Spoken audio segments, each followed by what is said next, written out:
श्री गोपाळ कृष्ण भगवान की जय। लीळा नंबर 149।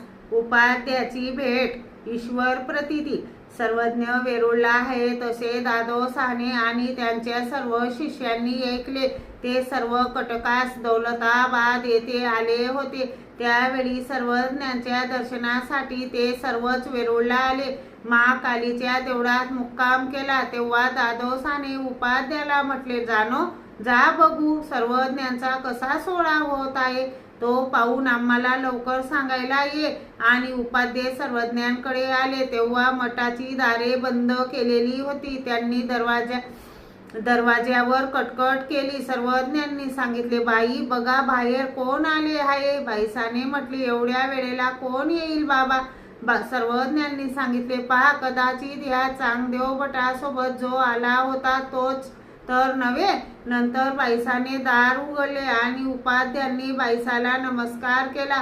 मग बाईसाने म्हटले, बाबा आपण जो म्हणत होते तोच आला आहे। सर्वज्ञ आत बसले होते। उपाध्यांनी सर्वज्ञांना दंडते घातली, श्रीचरणा लागले। त्यावेळी आत अंधार होता त्यामुळे सर्वज्ञांची श्रीमूर्ती स्पष्ट दिसत नव्हती। उपाध्याने मनोरथ केला, जर बाईसा दिवा लावतील तर बरे होईल।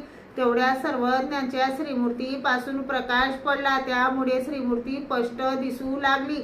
सर्वज्ञांनी म्हटले, बटिका आम्ही काय दिव्याच्या प्रकाशाने दिसणार? आम्ही काय दुसऱ्याकडून प्रकाशित होणार? आम्ही स्वतःच प्रकाशक आहोत। सर्वज्ञांनी विचारले, कोण कोण आले आहेत? त्यांनी सांगितले, दादोस आले आहेत आणि राखे, लक्ष्मीधर भट, नरसिंह भट, बागडे विष्णू भट, जपिये विष्णू भट, पत्कर नागदेव भट, रवडो गोदो नागदेव उपाध्ये, भागे देईभट, आपदेव भट, रवणे विष्णू भट, आनो अशी सर्वांचीच नावे सांगितली। सर्वज्ञांनी विचारले, महात्मे सुखी स्वस्थ आहेत ना?